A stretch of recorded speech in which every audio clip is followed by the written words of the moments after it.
Hello, I'm the Reverend Rowan Larson. My pronouns are they, them, and I am the Vice President for Grants for the United Thank Offering.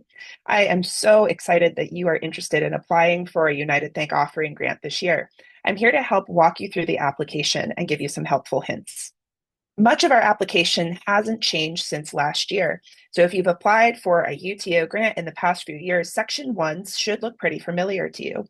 We need to know your project title or the name of the project, the amount of money that you're requesting from UTO, which must match the amount listed in your budget, what diocese you're from, what province and country if you're in the Anglican Communion, or what province you're in if you're applying for a provincial grant for the Episcopal Church, and the name of your bishop or primate as appropriate. Next is your contact information for the grant site. We need to know who is the best person to call or email with questions about this application. Often, while we're reviewing the grants for criteria checks, questions will come up, and the easier you are to access to answer them, the more helpful it is for us to keep your grant in consideration and work out the little errors so that your grant can be brought to the board. Next, we need the information about where the funds will be spent, and this must be in an Anglican or an Episcopal entity. So think church, diocese, Episcopal nonprofit that has clear links to the Episcopal Church. If the building is not owned by the Episcopal Church or Anglican Church, that's not a place the money can go. So the funds need to be spent on a project that has a connection to an Episcopal or Anglican entity. Next is the email addresses just for the notification process. As we go through the process of reviewing your application and ensuring that it's complete, giving advice during the time between the first and second deadlines, these are the people who we want to be able to get in touch with, and email is the best way to do that. Next is Section 2. We want to know about your grant project proposal. Some of these questions have changed since last year, so please make sure you read them carefully. Question 1 is intentionally short.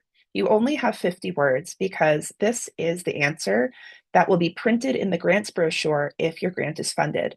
Think about it like it's an elevator speech. You're trying to tell the whole church about your project in just a few words. Make sure that you try to convey everything that you're doing in this project if you can, and that anything you say in this question does not need to be repeated in your other questions. So use your words wisely. Next, we're asking you to tell us how your project fits the spirit of our grant focus. This year, our focus is a little different than it's been in years past. It's a much broader, looser focus, and it has a lot of room for imagination and creativity in what your project might look like. Question 2 has 2 parts. 2A asks who and how many from each of the disconnected groups your project focuses on will be connected and served by this project. This is your chance to tell us who these 2 disconnected groups are that this project will engage if it's funded. 2B asks you to tell us how this project will work towards meaningful change among these 2 groups and more broadly within your local community. Remember that since you've already told us who the 2 disconnected groups are and who and how many from them are going to participate, you don't need to include that information again in 2B. In 2B, you get to tell us about the project itself. What kind of change do you envision happening as a result of your work? Question 3 also has 2 parts. However, you only should answer one of them. If this is a new ministry, answer 3A. If this is an ongoing ministry going in a new direction, choose 3B. For a new ministry, you need to be clear that there's no aspect of this project or program that currently exists. So tell us, how is it new? And what planning steps have you taken to determine that this project is needed in your community? If you answer 3B, you must show us how this is a new direction of a current project, whether it's a pilot that you've only done for a short amount of time, or a ministry that's gone on for a long time, but is going in a totally new direction. Remember that increasing the number of people served is not considered a new direction by the UTO board. Because this year's grant focus is so open-ended, we're asking you to tell us what it will look like if your project succeeds. What are the ideal outcomes of your project? How will you know if you've reached them? In 100 words, and bullet points are okay, this does not need to be complete sentences. We want to know what your dream is of what this project can do. And how do you know you've achieved that? We're not expecting outcomes to be necessarily achieved. We think that there is a lot that can be learned from trying new things, which is why this is such an open-ended focus. But we would like to know what you think is the ideal outcome. In question 5, we're asking something new this year. Are there other funding sources for this project that you've explored? What are they? Are you attempting to access them? And if so, when will you be notified if the funding will be provided? UTO does not require additional grant funding to approve projects. We can be an additional funder, but not a duplicate funder. So if you have taken the exact same project and applied to another organization for funding, UTO cannot also fund that project. So we want you to be clear with us. What is for UTO to fund and what is for someone else to fund? These outside funding sources are a form of community support.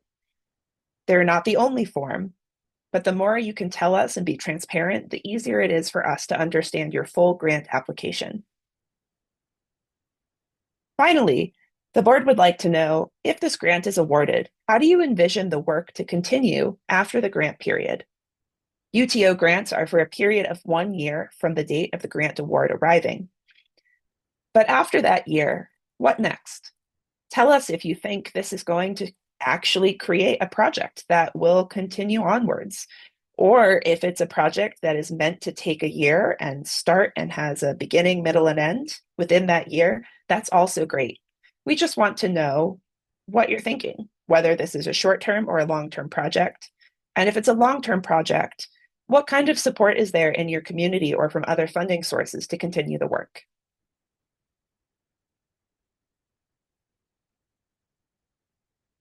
This year, we've simplified sections 3, 4, and 5 about computer equipment, vehicles, and construction of any kind. Due to many applicants struggling with the check boxes on previous versions of the application, all questions this year are yes or no and require a typed response. Question 1 must be answered for your application, regardless of whether you are going to purchase computer equipment, a vehicle, or do any kind of construction. If you're not doing any of those things, the answer is just no. However, if you are, you'll need to answer question 2. For computer equipment, that's about how it will be protected, maintained, and supported going forward. If it's about a vehicle, who will hold the title to that vehicle to be purchased with UTO funds?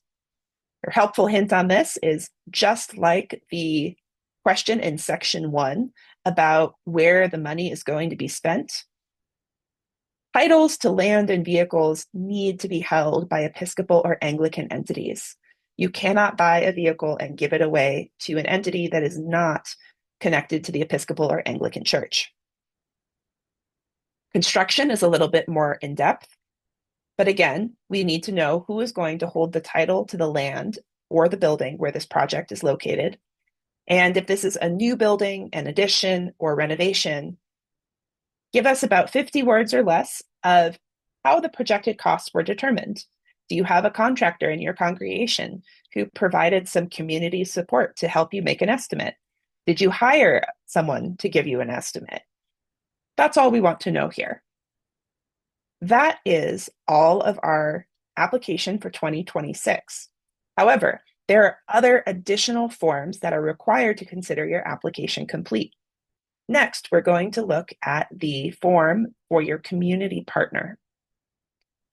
This year, because we're asking you to work together with another group in your community that's different than you, We decided we wanted to hear from them as well. Thus, we created the 2026 Partner Community Application Form. So please give this to a leader in the community that you're partnering with for your grant project.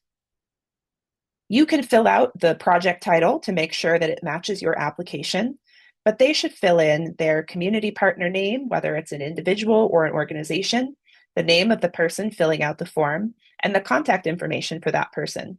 Just like we need to get a hold of you sometimes during the grant review period, we also might need to get a hold of the person who filled out this form. This form is pretty short. It only has 2 questions on it. Both are 100 words. First, identify and describe how you were invited to participate or included in developing this project with your Episcopal or Anglican counterpart.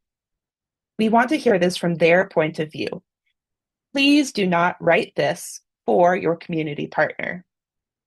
We'll probably be able to tell, and we won't get the full richness of what you're imagining for your project. The second question, also to be completed by someone from your partner community, is how will this project be transformative for your community? Similarly to how we're asking you what success would look like, this is a similar question, but from a different point of view. We require this community partner form to be signed by the person who either completed this form or is a representative of this community that you're partnering with. That's all we have for this year's application forms, both the grant application and the community partner application form. Please remember to check the helpful hints that are published to go with each of these forms. And remember that you can reach out to the UTO staff, Heather Melton, especially before you submit your grant or in the review period between the first and second deadlines, or reach out to a local member of the UTO board or other UTO representative in your community. We're here to help.